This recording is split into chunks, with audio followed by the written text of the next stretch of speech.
The thing that I love the most about Tasmania, the thing that keeps me coming back, is probably the undisturbed nature of the place. It really is just spectacular, and there's such a rich history as well. It's natural, but it is also a lot of it a human-made environment, and there's a lot of rich history here that's just waiting to be explored by people on these tours. Tasmania, to me, is just pristine. It's my wife and I have spent many weeks down here. We just absolutely adore it, love the bush, getting lost in it, doing treks. But it has so much to offer for people of all ages. We love wine and fine dining, going to pubs. I'd move here tomorrow if my wife was keen enough. I chose this tour because I work a full-time job, and there's so much planning and there's so much logistics that go into a trip like this. And being able to not have to worry about that and not have to think about that, and that can be a real barrier.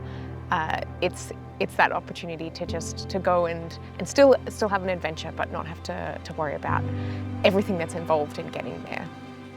What I've been enjoying the most about the guides is the fact that they really want to make sure that everyone's having a great time, and that this is the best possible trip that you could go on. And being here with people, or being with guides who are experts in this land that we're getting to travel on, and you learn so much from them, from the conversations you have with them throughout the day.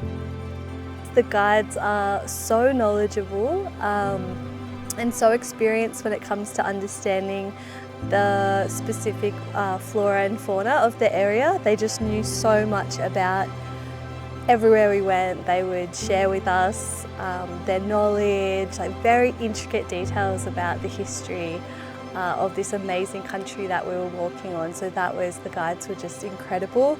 Also very knowledgeable around safety and I guess like risk assessment, making sure that we were feeling very well looked after and very supported. So they were excellent in that regard. One of the great aspects of Tasmanian expeditions for me is the quality of the guides, the support from the company itself, just in preparation. The biggest challenge for me has been getting used to the pack itself. I like to pride myself in saying that reasonably fit. Did a lot of prep work for the trip, but I underestimated the requirements in carrying a pack uphill and down dale. It's quite strenuous, and because it just throws you off balance, or for me it did. I'm just not used to that type of walking activity. But I'm getting used to it. We're in day 2 now, and I was a lot more comfortable today than I was yesterday. The hardest challenge for the whole trip would have to be, I think, some of those early mornings after the snow, when the tent was feeling quite fresh. And yeah, we had to get up and do some early mornings probably with the weather, yeah.